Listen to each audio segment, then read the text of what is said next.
खास पेशकश में हम बात करेंगे प्रधानमंत्री नरेंद्र मोदी के अमेरिका दौरे की, अमेरिका के साथ दोस्ती की और इस दौरे से जो नया दौर है दोस्ती का उसकी।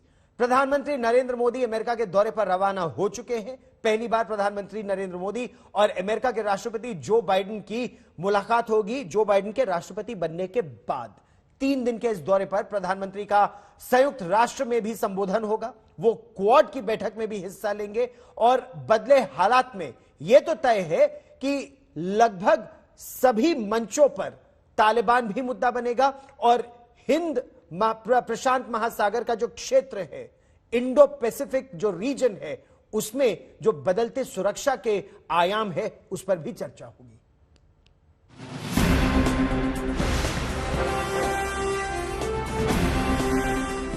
दोस्त के बुलावे पर प्रधानमंत्री अमेरिका के दौरे पर रवाना हो गए। 2 साल बाद पीएम मोदी का ये अमेरिका दौरा है। अब अमेरिका में नए राष्ट्रपति हैं। पहली बार प्रधानमंत्री मोदी और अमेरिका के राष्ट्रपति जो बाइडेन आमने सामने होंगे। अमेरिका के दौरे पर कल पीएम मोदी का अमेरिका की उपराष्ट्रपति कमला हैरिस से मुलाकात होगी। अगले दिन यानी 24 सितंबर को अमेरिका के साथ द्विपक्षीय वार्ता में राष्ट्रपति बाइडेन से मुलाकात होगी। इसी दिन क्वाड की बैठक है। 25 सितंबर को प्रधानमंत्री यूएन महासभा को संबोधित करेंगे। पीएम के अमेरिका दौरे पर दोनों देशों की दोस्ती और परवान चढ़ेगी। ट्रंप के कार्यकाल में भारत और अमेरिका काफी पास आए थे। उम्मीद है कि बाइडेन काल में रिश्ते और मजबूत होंगे।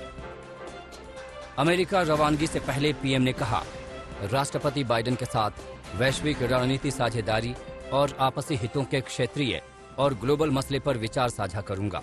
उपराष्ट्रपति कमला हैरिस से मिलने के लिए भी उत्सुक हूं। वैसे तो मोदी और बाइडेन के बीच 2 वर्चुअल बैठकें हो चुकी हैं। दोनों 3 बार फोन पर भी बात कर चुके हैं। 12 मार्च को क्वाड बैठक और 22 अप्रैल को जलवायु परिवर्तन पर वर्चुअल बैठक हुई थी।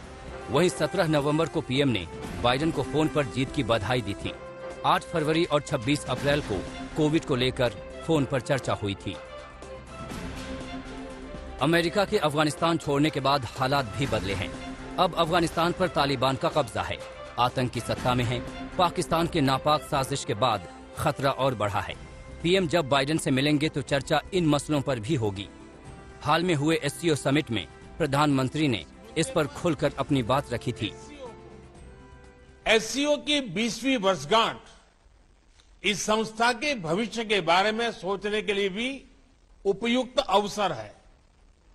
मेरा मानना है कि इस क्षेत्र में सबसे बड़ी चुनौतियां शांति, सुरक्षा और ट्रस्ट डेफिसिट से संबंधित है और इन समस्याओं का मूल कारण बढ़ता हुआ रेडिकलाइजेशन है। अफगानिस्तान में हाल के घटनाक्रम ने इस चुनौती को और स्पष्ट कर दिया है। शंघाई सहयोग संगठन की बैठक में पीएम दिल्ली से सुना रहे थे और ताजिकिस्तान में बैठे इमरान सुन रहे थे। अब मंच संयुक्त राष्ट्र और क्वाड के होंगे, जहां दुनिया के तमाम नेता होंगे। जाहिर है यहां भी आतंक की बात होगी, तालिबान पर बात होगी, आतंक की साजिश रचने वाले पाकिस्तान की बात होगी। पाकिस्तान के तालिबान राग के कारण ही अमेरिका में होने वाली सार्क देशों के विदेश मंत्रियों की बैठक रद्द करनी पड़ी। ये बैठक 25 सितंबर को होने वाली थी। आज तक ब्यूरो।